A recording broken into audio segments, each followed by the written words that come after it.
You may wonder how come I love you when you get on my nerves like you do. But baby, you know you love me. Ain't no secret about that. But come on over here and love me, baby. I'll show you where it's at. Honey, it ain't your money. Baby, I got plenty of that. Looking for your big Cadillac. Crushed double seats, hiding in the back. There's just you. Honey, I just wonder what you do like in the back of your all right, everyone. Thank you for joining me, and welcome for this amazing look at a spectacular Cadillac that isn't pink, despite what Jerry Lee Lewis told us. And once again, I'll probably get a copyright claim for the 30 seconds or so that I added a little bit of a video clip to this, but that's the way it goes, you know, if you want to spice up the videos a bit. And as always, again, thank you for joining me. Get comfortable before we get rolling here. Grab that proverbial cup of coffee, stir it up, clank it up, add a little spice to it, a little nutmeg, cinnamon, sugar, cream, whatever the hell it is that you like. And you know what? I'm going to tell you an interesting story. So make sure you're cozy in that chair and you're focused. You got a nice snack to chaw on. And you got some carbs and the screen's well adjusted. And by the way, if you're a lurker, please subscribe. The obligatory ask so that the algorithm gods favor us here. And you know, as a kid, even into my teens, Cadillacs were like the coolest mobster cars, the coolest big cars. I'm talking like late 70s, even into the like mid 80s. Well, really throughout, you know, the 50s, 60s, 70s. But I remember in particular, those giant Fleetwoods, the Fleetwood Bromes. Man, those things would pull up no matter who was in it. It didn't have to be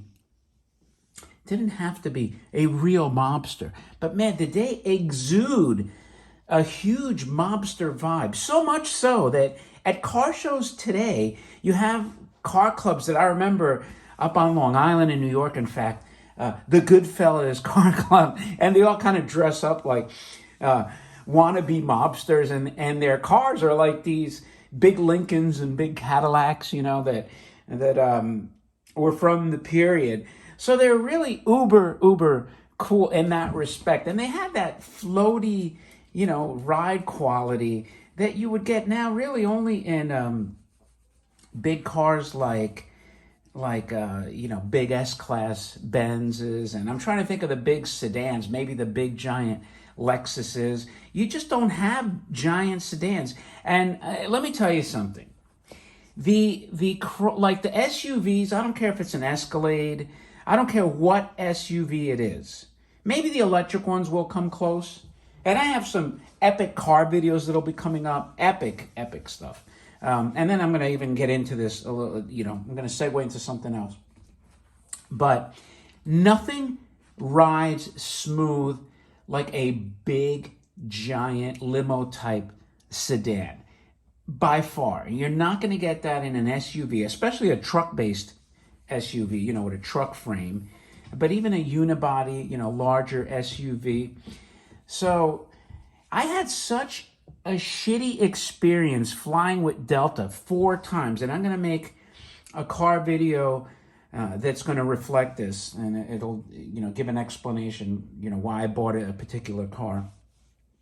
But 3 out of 4 flights, they bumped me out of a seat, delays. And then the last time they canceled it, it took me 23 hours door to door to get home. I may have mentioned this on a video, and I don't even know when I'm posting this, because I'm recording this on September 11th. Let's all remember that fateful day.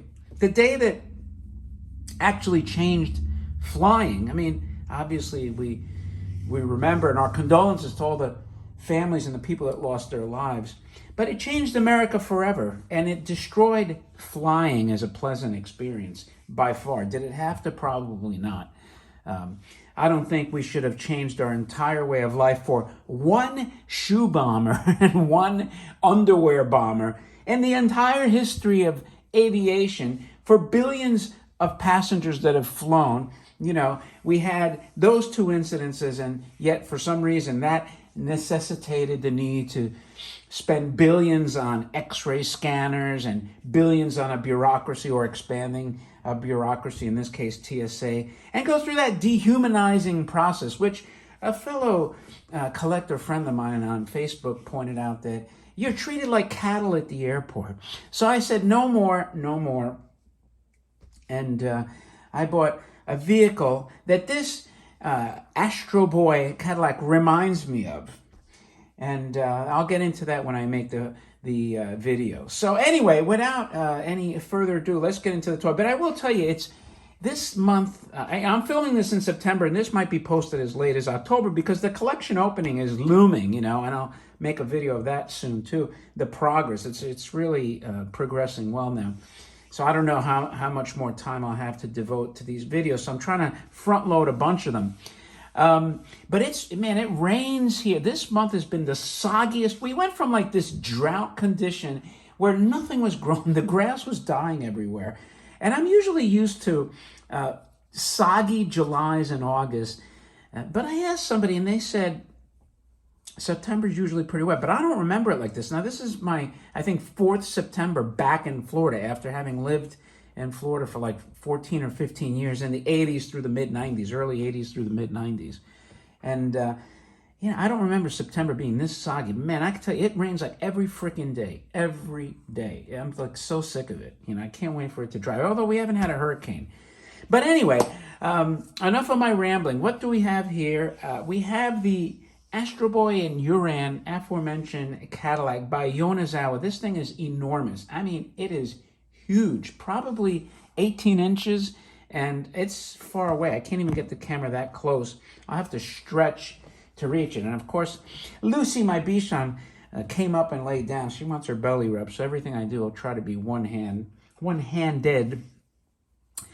But this came out of Yahoo, Japan. I saw the car, and I do have another one of these. I missed out on, I think it was the Magma Tashai Cadillac Ambassador Cadillac, or maybe it was the Big X Cadillac. I have another one of these in the box, but I tried to find a box picture because I was going to put it on the video, and I couldn't find it. So I don't know what the box of this Cadillac looks like. I didn't go through Mandarake auctions to see if they have a boxed example of this, but I would imagine if they had a boxed example of this car, at least at today's prices, you're looking at minimum 15,000, maybe into the low 20,000s. So far exceeding what an actual Cadillac convertible would cost you. Now this is a four-door, which they don't unfortunately make. The last four-door convertible, other than a Maybach, made like a custom I think it was a four-door. It was like a landette or land. I forgot how they pronounced it, but it was like a convertible in the back, maybe landolette. And you know, really that was kind of a hybrid. I think it was closed on the top. I can't remember. But these Phaetons, I think they call the Phaetons the four doors. Really, you have to go back to the 1960s Lincolns. You know, the ones like Kennedy was shot in. Those were the last of the true four-door sedans. I've always admired those cars, but they're just so huge. Require a lot of maintenance. And they're more or less like parade cars now at this point. You know, they're nice to look at. I'm getting to the point, I will be acquiring one old car that I'll film, one of my dream cars, and it's nothing fancy, although they're pricey. But my one old car that I will finally get into, that I had the opportunity to find. And anyway, let's look at this beast, this behemoth. Look at this. You can't even see my hands. This thing is so big. I don't even know if this is a good way to show this, but here you can see Astro Boy in here. Oh my God, this is tough. I may have to just pick up the camera. There's not even much to roll without this coming up. Well, you know, look, we'll see the back end here. Here's your A375 license plate. This is the Cadillac. It's supposed to be the Cadillac V and crest. You know, let me do this. Let me just pick up the camera here. And, you know, here's Lucy, by the way. She's just waiting. That's it. She's done. She's like, you're not petting me. I'm out of here. All right, so that's one obstacle out of the way, but I did pet her the entire time. Zoom in on this dash here. It's funny, it's got that traditional horizontal dash and the traditional push-button radio. Now, I actually go in here with Q-tips and try to clean this as much as I can. That's part of curating. That's your Cadillac script. I like the dial speedometer. There's your radio speaker. You have tin seats, which I like. So, I mean, up close, things look a little dirtier than they are. So I got to tell you, honestly, I'm not 100% sure who the rabbit is. I don't remember my Astro Boy cartoons that well. But these are fixed, hard vinyl characters fixed in place. And I did clean some schmutz off of them. There's your grill, your Cadillac egg crate grill, as they call it. Nice tin litho seats. It's a beautiful, imposing piece.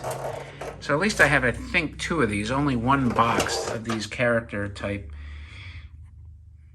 Kind of pull back from this. And let's go back and look at Astro Boy from the front. There's his data port now. Back then I don't know what they called it. Now we'll call it a data port. There's their lovely rabbit. What is this? Is that a made in Japan? I don't know. Did I zoom in on the Yonezawa logo just to kind of get that in there? Let's see, where did they hide that? Under the dash. There we go. There's your Yonezawa logo on the dash. Definitely, it's almost like one of those limited edition badges you get on many, like, say, Challengers or Camaros or Mustangs with the Shelbys or the Hellcats or the SSs or the ZL1s, all these sub-brands almost. And that's pretty much it, I mean, this is just a friction, and it does have the fins, by the way. This is more like, not the giant 59 fins. That would have been cool with the rocket taillights, but I would say these are more like 1960, 60 probably. Not even 61. Let me pan out a little bit here. Like I said, this is tough to keep on frame, but position this a little better. And so, what does a kid do? He's gonna, that's pretty much it. Now, my wife said, I'm surprised that these even survive. Oh, I will show you underneath. I know some people like to see underneath this. So here's the bottom. Sometimes they lithograph exhaust components and suspension. In this case, they didn't. And there's the wheels with the hubcaps, and that still has the Cadillac crest. Look, I'm running out of steam in this video. It's too consuming to speak for 13 minutes now without taking a break, ad-libbing as we go. But anyway, that's your friction drive. Works really well. I think, my opinion is they didn't sell a lot of these. They were probably expensive. I mean, this is a rare piece. But having said that, I feel the same way with the toy robots. I feel that these big toys probably, in my opinion, had a higher per capita survival rate, simply because most people that own something this big, they're reluctant to throw it out. Now, this could sustain damage kind of easily, I guess, kids pounding it around. But usually, I think somebody that gets something this large wants to preserve it, maintain it. This isn't like a tiny robot that looks like a throwaway item. This is like more of an heirloom piece to me. So, maybe they didn't sell a lot because, again, it is exceptionally rare. However, having said that, I think most people that would get a toy like this or a big, Radicon robot, they tend to keep it. This is a tough thing to say. I'm just going to trash it, But anyway, that's your look at the amazing, ginormous, huge Yonezawa, Astro Boy, and Uran Cadillac. Let me know what you think of this. If you have a boxed version of this, let me know. Maybe you can sell it to me. You never know. I'd be interested in buying it. Or even if nothing else, send me a picture of the box. I'd be interested in knowing what the box looks like. If you like this video, if you like character toys, if you like the early anime stuff, thumb up the video. And also as a reminder, please subscribe. That would be greatly appreciated. As always, I appreciate your time. Thank you for listening for 15 long minutes. And with that, thanks again, my friends, and I'll talk to you later.